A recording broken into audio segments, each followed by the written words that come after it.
Oke, adik-adik semuanya selamat pagi.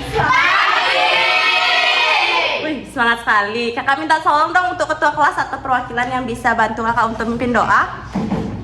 Untuk semuanya mohon berdiri.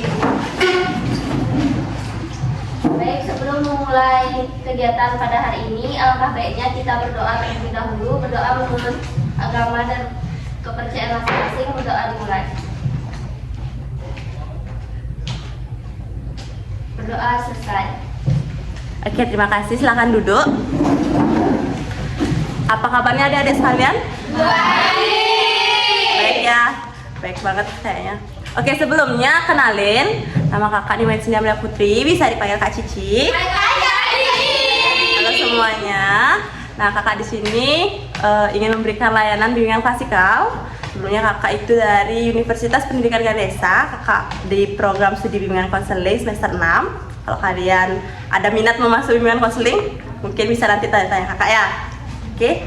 Nah, sekarang kakak mau nanya dulu untuk kalian, apakah udah pernah dapat bimbingan klasikal sebelumnya? Belum sama sekali? Belum. Oke. Kalau belum, kakak di sini izin menjelaskan sedikit tentang bimbingan klasikal. Bimbingan klasikal sendiri itu adalah sebuah layanan di BK untuk pemberian informasi kepada siswa-siswa seperti kalian dalam lingkup satu kelas ini, guna untuk membantu kalian mengembangkan kepribadian, sosial, belajar, dan juga karir. Dari sana, sebelum kakak lanjut, apakah ada yang ingin dipertanyakan? Tidak. Baik, jika tidak ada, untuk sekarang kakak mau nanya dulu, adakah yang nggak hadir? Ada. Siapa? Jumlah di kelas ini berapa? Berarti yang nggak hadir itu 2, jadinya sekarang 24 ya? Iya. Oke, terima kasih. Sekarang kakak mau nanya dulu, untuk kalian kalau dengar kata kebahagiaan, kira-kira yang terlintas di otak kalian tuh apa sih? Apa sayang? Uang. Tidur. Oke. Wah, bermacam-macam sekali ya kalau kebahagiaan dari kalian tuh. Nah, sekarang kakak mau ngejelasin sedikit definisi tentang kebahagiaan dan juga kakak mau jelasin indikator-indikator dari kebahagiaan itu. Ya, mungkin bisa didengerin dulu. Kebahagiaan sendiri itu menurut Gufron adalah kondisi seorang di mana ia merasa puas dengan pengalamannya. Untuk Gufron ini, kita dapatkan satu indikator dari kebahagiaan yaitu puas. Ingat, satu indikator dari Gufron apa? Puas. Oke. Untuk pengertian dari Sonja tentang kebahagiaan, di mana kebahagiaan itu adalah keadaan mental seseorang yang ditandai dengan perasaan senang dan nyaman. Nah, untuk pengertian dari Sonja ini mengenai kebahagiaan, kita turunkan 2 indikator, yaitu perasaan senang dan nyaman. Jadi kita sudah punya berapa indikator adik-adik? 3. Apa aja? Puas, senang, nyaman. Oke, mohon diingat itu ya. Nah, sekarang kakak mau nunjukin video terkait indikator dari ketiga indikator itu. Jadi kakak mau nunjukin 6 video karena kita dalam satu indikator itu ada indikator positif dan indikator negatif. Jadi mohon ditonton. Mungkin nanti kalau ada yang nggak jelas videonya, kakak bisa kirim ke ketua kelas ya. Nanti kakak minta WA-nya supaya kakak kirim videonya. Oke, sekarang kakak mau tayangin dulu. Untuk indikator yang pertama tadi apa ya? Puas. Oke, sekarang kakak mau nayangin dulu indikator puas.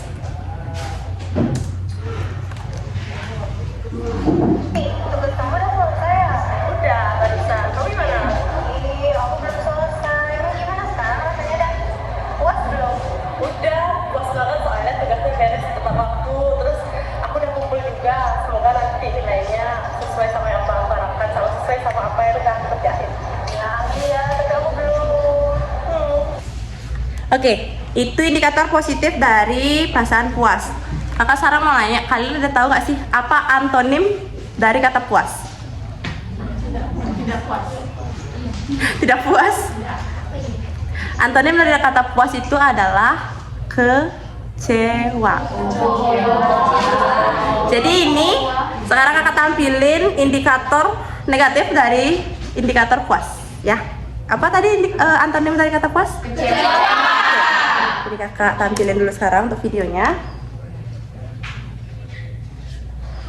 Aku kecewa banget. Kenapa, Ci? Tadi kan kayak kamu tahu aku presentasi nih proyekku. Tapi aku nggak bisa jawab semua pertanyaannya dengan lancar. Gak apa-apa, Cici. Jangan kecewa. Jadiin aja ini pelajaran. Semoga jawabnya lancar lagi kalau ada proyek-proyek lain. Karena aku juga belum terlalu matang persiapannya kali ya. Nanti aku akan persiapan lebih matang lagi. Ya udah ya Ci, jangan kecewa ya, nggak apa-apa.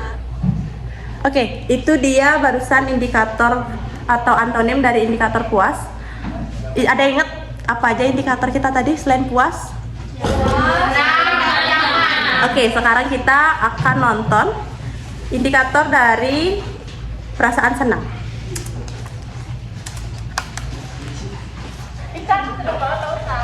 Kenapa? Gue baru habis menang One Ticket nonton konser Blackpink. Bulan depan gue gak sabar banget mau nontonnya. Oke, itu indikator dari perasaan senang. Untuk antonim senang itu apa? Sedih. Benar, sedih. Sekarang kita akan nonton untuk indikator dari perasaan sedih.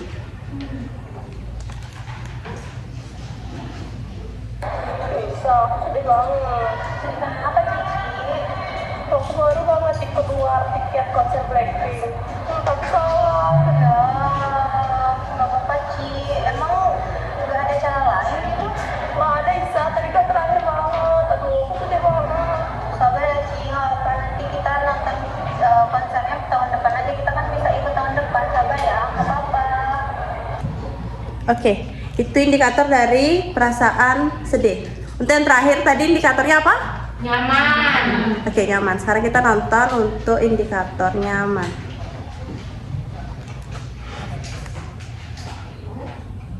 Ci, kan kamu baru pindah nih, kamu nyaman nggak di sekolah ini?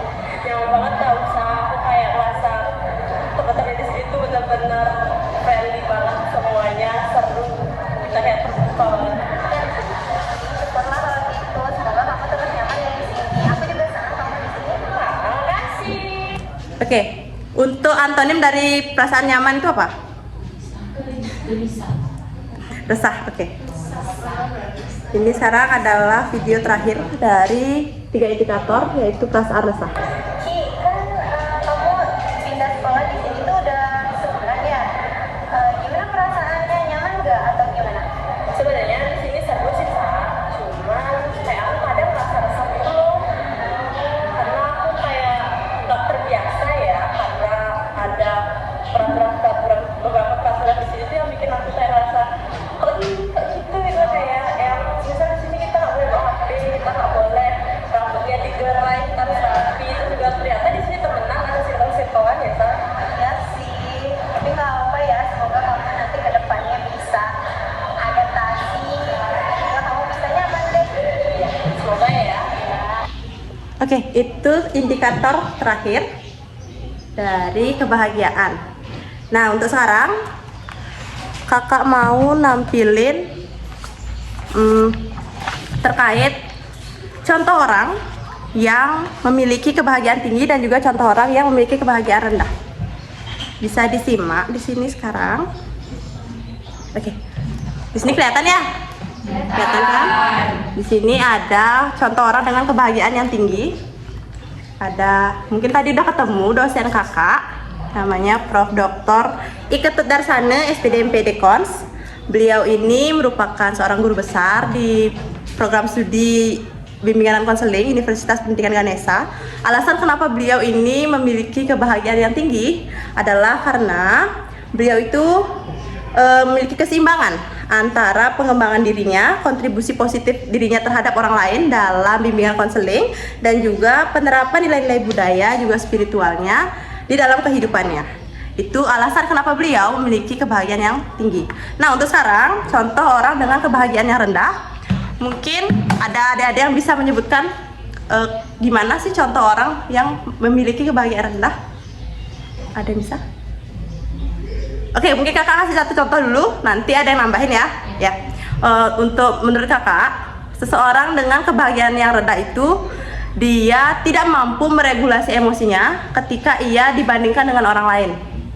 Itu orang memiliki kebahagiaan rendah. Terus juga bagaimana ketika seorang itu kehilangan orang tua atau teman atau benda kesayangannya, ia merasa sedih terus mengurung diri, itu adalah contoh orang dengan kebahagiaan yang rendah.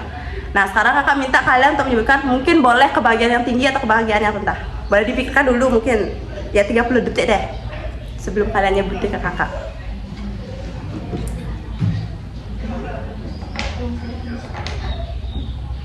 Kalau ada yang udah siap boleh angkat tangan, nggak harus nunggu 30 detik. Uangnya habis. Oke, itu bisa jadi penyebab kenapa orang kebahagiaannya rendah karena uangnya habis. Atau lagi ada yang lain, contoh yang lain? Pacar. Diputusin pacar, lagi?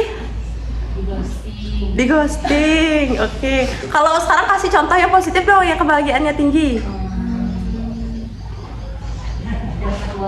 Dapat uang banyak. Oke, dapat hadiah tuh ya. Itu kan kebahagiaannya. Dapat nilai yang bagus, bener. Oke. Terima kasih adik-adik sudah menjawab. Nah, untuk sekarang kakak mau ngebagiin LKPD. Itu kalian bisa kerjain waktunya, mungkin kakak kasih 5 menit cukup ya? Cukup kan? Masih semangat kan? Masih. Oke, sekarang kakak mau bagiin untuk LKPD kebahagiaannya. Ini bisa dibagiin ke belakang ya.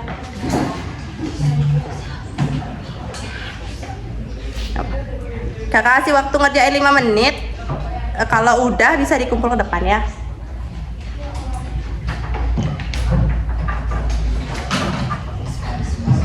Kalau ada yang nggak ngerti boleh ditanya.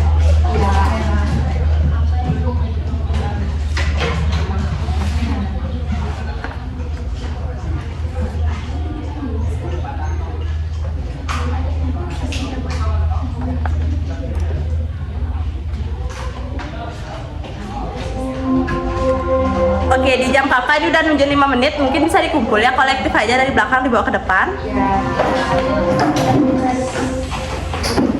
Oke, gimana tadi perasaannya habis ngisi kuesioner, habis ngisi LKPD kebahagiaan? Senang.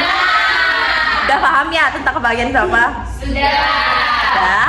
Oke, sekarang sebelum kakak tutup, kakak juga mau bagiin satu lagi, itu kuesioner tentang kebahagiaan. Sebentar aja ngisinya 3 menit ya, karena kita ada keterbatasan waktu. Bisa kan 3 menit? Bisa. Oke, kakak bagian dulu, bisa dibawa ke belakang. Oke, untuk 3 menit boleh dikerjain dari sekarang.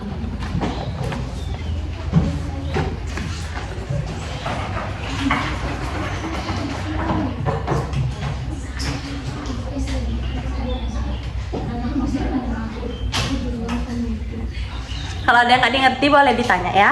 Iya.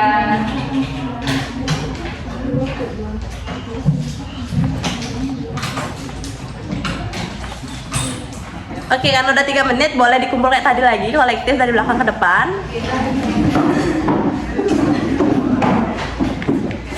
Oke, udah semuanya? Sudah kan? Sudah. Oke, sekarang kakak mau nanya, ada nggak sih yang bisa ngasih kesimpulan satu orang aja tentang kegiatan kita hari ini? Apa aja sih yang diingat dari tadi? Kegiatan dari awal nih, dari definisi, indikator, videonya, atau contoh orangnya? Mungkin ada yang bisa nyimpulin?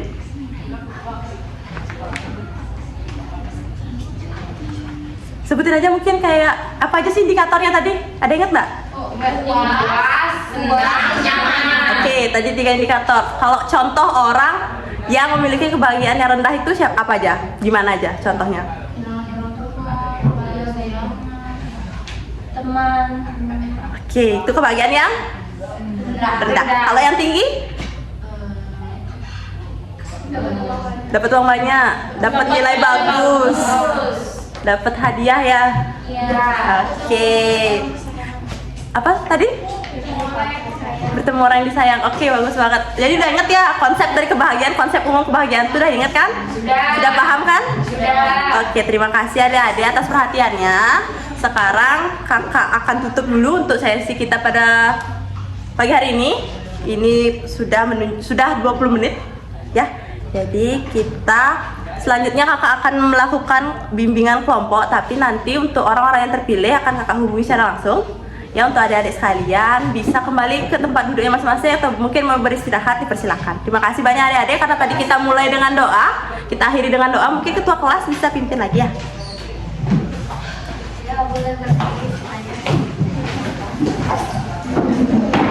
Sebelum mengakhiri kegiatan ini, alangkah baiknya kita berdoa menurut agama dan kepercayaan masing-masing. Berdoa dimulai. Berdoa sebelum Terima kasih adik-adik semuanya atas partisipasinya. Kakak akhiri dengan para mesanti. Oh, santi, santi, santi, oh. Terima kasih. Iya.